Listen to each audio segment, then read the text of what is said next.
Le Québec, j'ai tellement aimé le Québec, la gentillesse des gens ici. Ça m'a, j'ai guéri. Je dois beaucoup à ce pays-là parce que ça a été mon salut.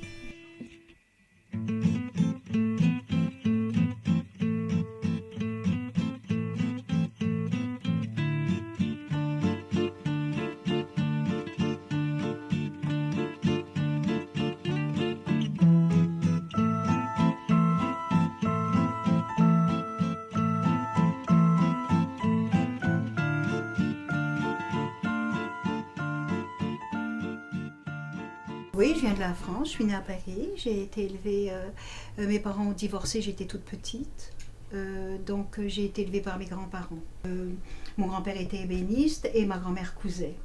Alors je passais beaucoup de temps dans l'atelier à bricoler, à faire toutes sortes de bricolage, de patentage, et puis aussi à coudre. Beaucoup, il n'y avait pas la télévision à l'époque, alors on était obligé de s'occuper beaucoup avec les mains. J'ai appris à coudre à la machine, je devais avoir 6 ans.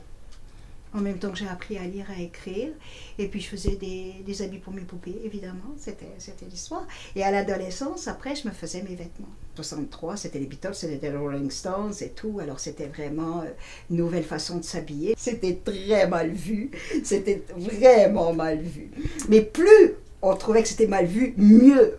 Plus on aimait ça, on aimait provoquer. Moi, j'aimais provoquer. Je faisais partie de ces zigotos-là qui aiment se faire remarquer puis déranger un petit peu. Là. On était ce qu'on appelle les marginaux. Hein? Je faisais partie d'un groupe et on s'appelait nous-mêmes les marginaux. On voulait changer les règles de la société, donc on vivait d'une façon. On avait décidé qu'on allait vivre d'une autre façon, donc. On partait en voyage sur le pouce, on se débrouillait un peu on travaillait comme on pouvait, on n'accordait aucune valeur à la carrière, c'était les contestataires.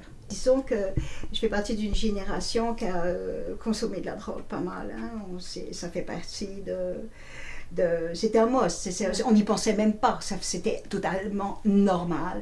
Et puis à un moment donné, je pense qu'il fallait que j'arrête. C'était rendu à un point où c'était saturé. J'avais 27 ans, j'avais une petite fille en cours de route, j'ai une petite fille que j'arrivais absolument pas à élever parce que j'ai fait des études d'art. Il y avait un côté très qu'on sublime un petit peu maintenant dans les années 70, mais il ne faut pas oublier qu'il y avait des choses qui étaient... on voulait tout changer, hein. On changeait tout. La libération sexuelle, la drogue et tout. Alors c'est bien beau, mais quand on le vivait à l'époque, il y avait quand même des choses à payer par rapport. On s'est beaucoup blessé. Il y a beaucoup de gens qui se sont blessés. Moi, par exemple, je me suis définitivement blessée parce que je suis allée à l'excès. Je suis comme une excessive, donc sans limite. Bon, je vais être honnête, on va aller au bout des choses, c'est que je suis tombée dans l'héroïne. Et là, il n'était pas question que ça continue. Ça n'a pas duré longtemps, ça a duré comme 2-3 mois, un été, et puis à un moment donné, j'ai réagi, j'ai dit non, je veux vivre, je ne veux pas mourir, je ne veux pas... c'est excessivement malsain, j'ai réagi. Et j'ai une amie qui m'a proposé de venir, elle venait à Montréal, et elle m'a payé mon billet.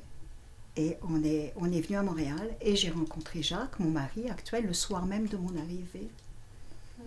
Alors il a fallu que je décroche ici à Montréal, c'était pas facile, mais ça s'est fait. Puis après, et puis j'ai aimé, comme je dis, d'abord c'était mon histoire d'amour avec Jacques et aussi le Québec. J'ai tellement aimé le Québec, la gentillesse des gens ici. Le calme et la gentillesse, j'ai guéri.